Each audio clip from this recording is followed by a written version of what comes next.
hello, it ain't nice in these streets. Don't think about, oh, I'm gonna go rent somewhere and whatever. It ain't nice in these streets.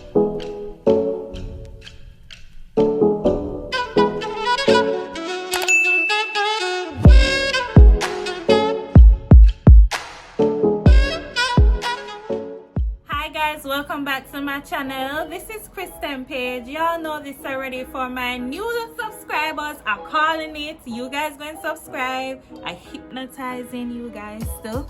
Welcome. So today I'm doing a different sort of video that I felt it was important to do, especially in these times. We all want a home, a house to call our home, and a lot of us young people, and not even young people but older people too, we love a place to call our own. And this was instilled in me from I was young. Like, when you're big enough working, make sure one of the first things you acquire for yourself is purchasing a home. And I purchased my home at 23 years old. How did I do it? It wasn't easy. I was really just out of college, not too long out of college, probably a year and change out of college, and it took a lot of sacrifice, it took a lot of dedication, and it took help. And I'm actually gonna walk you guys through it, how I became a homeowner at the age of 23 through the help of NHT. So that's the National Housing Trust. Alright guys, so I have my notes because I don't want to lead you astray, and I'm just telling you what happened, what worked for me, what was my experience, what I had to do. Alright, so I'm not going to get into the specifics of the actual cost of my home, but I will tell you around the ballpark. Everything that I'm telling you is ballpark figures, so let's get started. So as I said earlier, let me just start off by saying this is not in any way, shape or form to brag.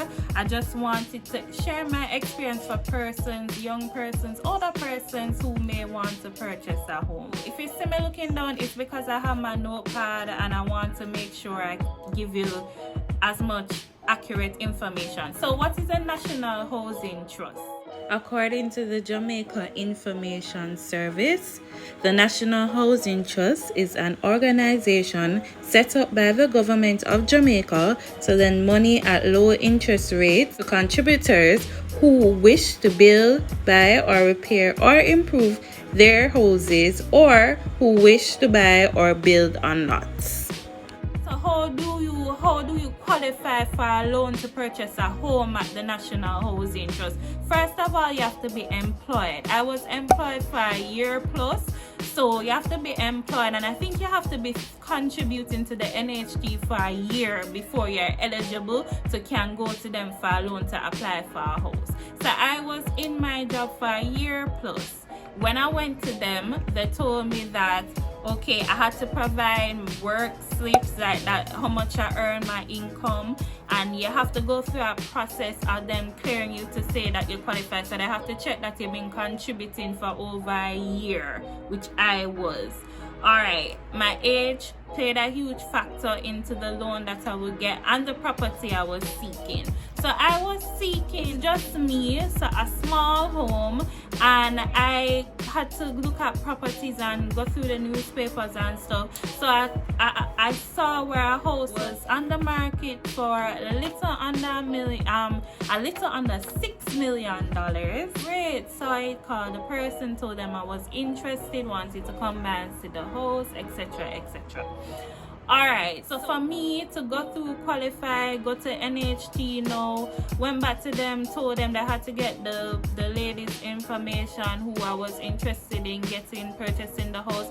And I'm going to say that this house was a huge fixer-upper, because in Jamaican that's a little bit of money, but I saw the diamond in the rough, and I saw that okay, it had potential, it had land space and so forth. So I purchased a studio, and for those who are accustomed to studios, you will know that it's small. It had this land space, this huge land space, and it was on a corner lot. So to me, I was saying I'm really purchasing the land. If I wanted to build out or build up, I could do that. It allowed, the property allowed, or the landscape rather allowed for that. So I said to them, yes, I want NHT, I'm interested, and so forth. So the house was under 6 mil. I qualified for 5.7 mil, and the house was a little under that price. So I had to pay the person who I was purchasing the house from 10% of the cost of my house.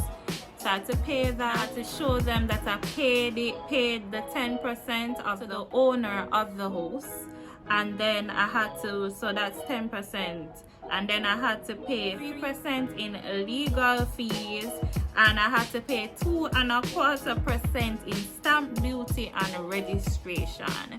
So by the time of all of that, I paid over $1 million, around $1.3 million. And you know, you have to present that information to NHT. It took a while and so forth. But at last I got the house. In terms of documents, I had to provide a surveyor's report, valuation report, plus the regular stuff as pay slips, as I mentioned earlier, my ID and TRN. No, in terms of mortgage, you have to be contributing to the NHG in order to qualify as contributing over a year, and that is a percentage of your pay which your workplace supposed to pay for you, or if you're self-employed, you have to be paying it. Let me just give you this bit of information here. I purchased my house 3 years ago, so at the time I qualified for 5.7 mil, but now you can qualify for 6.5. That's the highest you can get, but it depends on your income.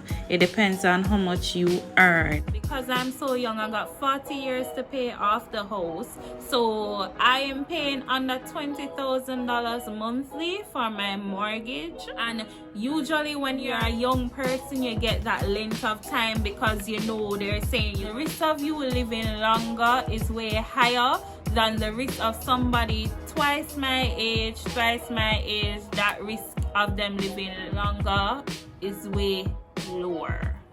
So basically, if you're like 50 when you go to the NHG, your time span to pay off the mortgage will be probably about, like how I got 40, probably 20 or 15 years. Okay, so that's the first half of it. Now, I told you about a fixer-uppers. In order to get what you want, sometimes you have to buy the fixer-uppers. With my home, I had a lot of fixing to do because the state that it was in, it was just awful. And this is what you have to decide if you rather spend a whole lot of money for a more modern home, or have the modern things in it, like the cabinetry, the fixtures. People up to pay more. I guess it depends on you, what you're willing to live with and work with. If you have the money to can pay for a 20 mil house, go ahead, do that. But I, at the time, just coming out of school, and working for a little over a year, I could not afford to pay for a $20 million home. So I worked with the home that was a little under 6 mil. So it's a fixer-upper. That was an investment I was willing to make, because houses appreciate, they don't depreciate like cars. So the more you fix up your home, is the more, you know, it appreciates. By the time you're probably ready to sell your property, my home that was worth under 6 mil now is probably worth about around 9 mil now.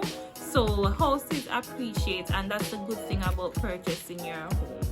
Alright, so I touched fixer-uppers. Now I'm going to touch NHT points and so forth. I did it by myself with actually the help of my parents too. They actually helped me to come up with the 10%, which I'm grateful for. But for young couples who want to purchase a home and you're working and you're contributing to the NHT, there are actually a number of ways a young person, or anyone for a matter of fact, can own a home. So let me just declare, I'm not a lawyer. This is not legal advice, but I'm just letting you know, please talk with the NHT. But this is my advice. So you can purchase on the open market like I did. You can join together with a family member too to purchase a home or a lot on the open market. You can join together with a family member to purchase a NHT scheme unit or service lot under the NHT point system, or go at it alone under the same point system. You can also join together with a spouse to purchase a home or lot on the open market or an NHT scheme unit or service lot. The point system, guys, is a good option for a young person who doesn't have a long work history but has a spouse or relative who does. So call the NHT for details, okay? Living in a place you can call your home, there's nothing like it. It's peace, it's serenity. No boy can kick your woman, man, nobody can take step with you, no landlord can run you out. It's your home, and even if it's not where it is where you want, no, it will be one day. You take your time, and when you're in your own place, you're motivated to fix up your place. When I just moved in, I had one dresser to my name. My mom actually had to buy the mattress for me, and I was good with that. The other things came after, like stove and mirrors, accessories, all of what it is now, it came after. Nothing is wrong with taking your time. It's yours. Expand on your own time, work and achieve this. As I tell you, houses appreciate, it does not depreciate. Take your time. Nobody is forcing you and saying that you have to get everything done at one time. Well, I would advise you to call the NHT because there is a thing called opening costs and closing costs that they need to walk you through, and I would advise you to call the NHT and let them walk you through it. Home ownership is not as hard as many may think it is. It really is not. You know, you just have to save, you have to be disciplined. I was fortunate enough to have help with my parents who helped me with some of the costs for the 10% that I had to pay the vendor. Not many of you have that, but I want you to think about it this way.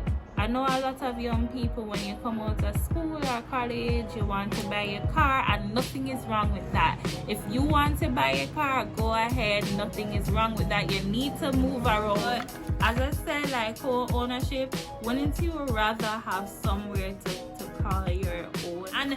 And I'm not rushing anybody to just jump out of college and buy a home. If you have to live with your parents for a longer time to save, to can purchase your home, nothing is wrong with that. I'll actually advise you living with your parents. Hello, it ain't nice in these streets. Don't think about, oh, I'm gonna go rent somewhere and whatever. It ain't nice in these streets. If you can cut the cost of rent and your parents will still allow you to stay at home and rent free, and you can save and save and save until you can afford to purchase your home, nothing is wrong with that as well. I actually advise that. I would have done that, but my circumstances was not like that. It didn't line up like that for me. Anyway, I hope you enjoyed this video today, guys. Don't forget to like, share and subscribe, and for you to be notified when I post video, just hit the notification bell and you'll be updated whenever I post. That's it, guys. I'll see you in a video very soon. Bye.